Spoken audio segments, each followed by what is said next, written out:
Muito bem, pessoal, vamos prosseguindo no nosso curso de Direito Tributário, agora com o Imposto sobre a Transmissão de Bens Imóveis. De novo, aqui temos três pontos chaves a analisar nessa lição. Primeiro, a legislação relevante, depois, a hipótese de incidência e seus aspectos, terminando com uma questão controversa no ITBI, que é a possibilidade de progressão de alíquotas desse imposto. Então vamos em frente com a legislação relevante. Nada muito diferente do que já estamos habituados. Nós vamos fazer aqui uso de três diplomas normativos: a Constituição da República, o Código Tributário Nacional e também a legislação municipal. E aqui vale a mesma observação que eu já tinha feito em relação ao ITCMD.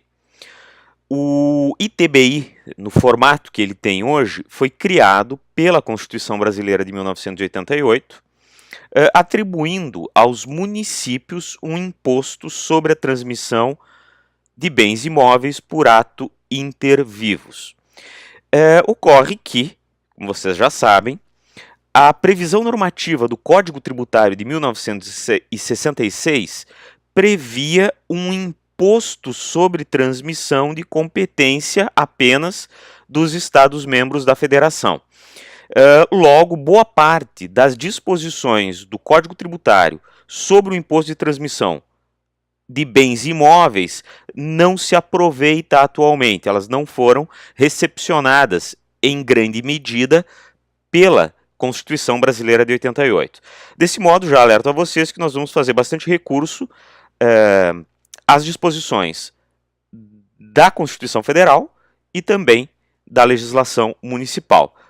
É evidente que por questões de padronização, nós vamos utilizar aqui como exemplo de lei municipal a legislação do município de Porto Alegre sobre esse imposto. Então, feito esse alerta, vamos em frente. Vamos começar a análise dos elementos da hipótese de incidência desse tributo. Começando aqui com o artigo 156, inciso 2º. Reparem bem. Compete aos municípios instituir impostos sobre 2. Transmissão inter vivos, a qualquer título, por ato oneroso, de bens imóveis, por natureza ou acessão física, e de direitos reais sobre imóveis, exceto os de garantia, bem como cessão de direitos à sua aquisição. Bom, primeira coisa a se reparar aqui. Vejam bem que esse imposto tem uma, digamos, base imponível menor do que o ITCMD estadual, tá?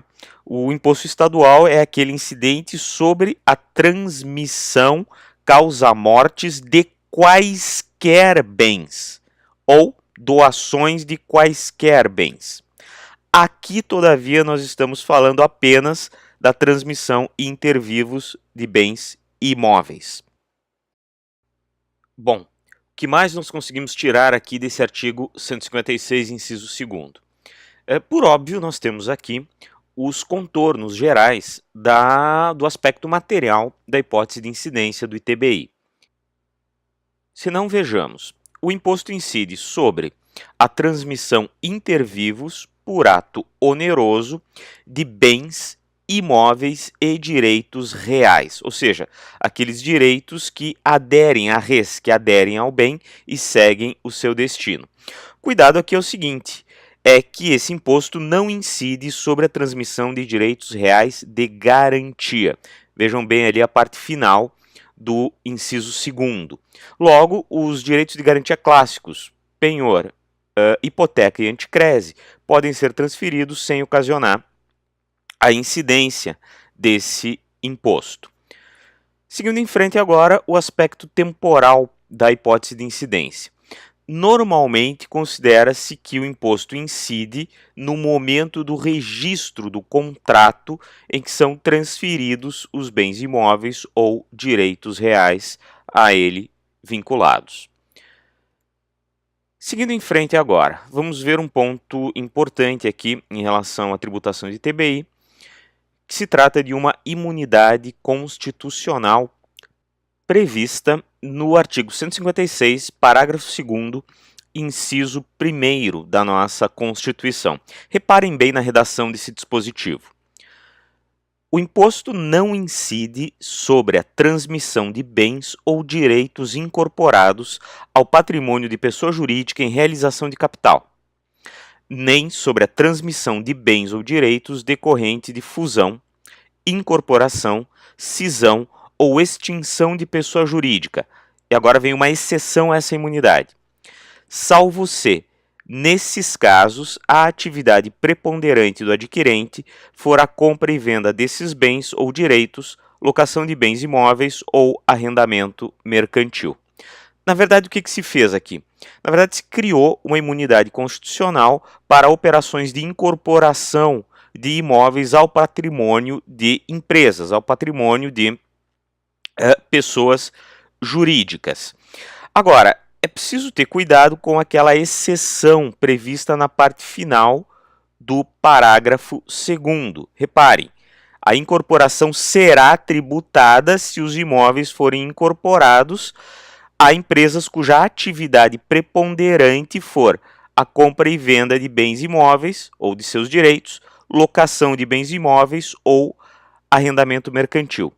Evidente que isso traz à baila a questão do que é exatamente atividade preponderante. Quando é que se pode dizer que uma empresa tenha essas atividades aqui previstas na parte final do parágrafo 2º, inciso 1º, como atividade preponderante? Bom, para isso, aí sim nós vamos consultar o Código Tributário Nacional. Coloquei aqui para vocês o artigo 37 do CTN, e esse foi recepcionado pela Constituição de 88, suas disposições, portanto, estão em vigor. Artigo 37, que estabelece em seu parágrafo 1º o que é exatamente atividade preponderante para fins de excepcionar a imunidade tributária lá do parágrafo 2º, inciso 1º do artigo 156 da Constituição. Então, reparem bem aqui na redação do parágrafo 1º. Considera-se caracterizada a atividade preponderante referida neste artigo quando mais de 50% da receita operacional da pessoa jurídica adquirente nos 2 anos anteriores e nos 2 anos subsequentes à aquisição decorrer de transações mencionadas neste artigo. Logicamente, vocês considerem que sempre que houver uma referência do artigo 37, parágrafo 1º do CTN, a este artigo, por exemplo, aqui na parte final do parágrafo 1º, vocês tomem esta referência como uma remissão, na verdade, ao artigo 156, parágrafo 2º, inciso 1º da nossa Constituição. Isso porque, como alguns mais atentos já perceberam, antigamente o próprio CTN, no artigo 36, estabelecia uma isenção à incidência do imposto de transmissão. Isenção que contemplava uma exceção, que era essa aqui do artigo 37. Evidente que essa isenção do CTN acabou migrando para o texto constitucional a partir de 88 e acabou se transformando numa imunidade à incidência do ITBI. Todavia, a exceção continua existindo e continua a ser regulada nos seus parâmetros gerais pelo artigo 37, especificamente pelo parágrafo 1º desse dispositivo que acabamos de analisar. Agora vamos lá, parágrafo 2º do artigo 37, também uma disposição ainda válida que estabelece mais alguns critérios para excepcionar a imunidade constitucional ao ITBI. Parágrafo 2º do artigo 37. Se a pessoa jurídica adquirente iniciar suas atividades após a aquisição ou menos de 2 anos antes dela, apurar-será a preponderância referida no parágrafo anterior, levando em conta os 3 primeiros anos seguintes à data da aquisição. Portanto, muita atenção, pessoal, a essa questão da imunidade do ITBI nas transferências de imóveis para empresas e, sobretudo, muito cuidado com essa exceção à imunidade constitucional estabelecida na parte final do artigo 156, parágrafo 2º, inciso 1º da Constituição, e que é regulada, ainda hoje, pelo artigo 37 do CTN. Seguindo em frente agora, pessoal, vamos analisar o aspecto espacial da hipótese de incidência do ITBI. Aqui não há nenhum grande mistério. Reparem só que isso é definido pelo artigo 156, parágrafo 2º, inciso 2º da Constituição Federal. Compete ao município da situação do bem, o ITBI. Fundamentalmente, temos aqui no aspecto espacial, território nacional, especificamente o local da situação do bem. Essas são as coordenadas, digamos assim, geográficas da incidência desse tributo. Seguindo em frente agora, vamos para o aspecto dimensional da hipótese de incidência. Artigo 38, que também continua válido, do CTN. A base de cálculo do imposto é o valor venal dos bens ou direitos transmitidos. Valor venal, basicamente isso significa que a base de cálculo é o valor real de mercado dos bens ou direitos transmitidos. Valores esses que, todavia, podem ser estimados pela Fazenda Municipal numa estimativa, evidentemente, passível de contestação. Vejam bem aqui o que dispõe a legislação municipal de Porto Alegre quanto a essa estimativa. Reparem no artigo 11. A base de cálculo do imposto é o valor venal do imóvel objeto da transmissão ou da cessão de direitos reais a ele relativos, no momento da estimativa fiscal efetuada pelo agente da Receita Municipal. Bom, é claro que essa estimativa não pode ser superior ao valor de mercado do bem, não pode ser uma estimativa, evidentemente, arbitrária, ela tem que seguir uma série de critérios que são dados também por regulamentos da própria administração pública. Havendo discordância do contribuinte com essa estimativa, é possível contestá-la, num primeiro momento, na esfera administrativa. Num segundo momento, é possível também contestá-la, se necessário, na esfera judicial.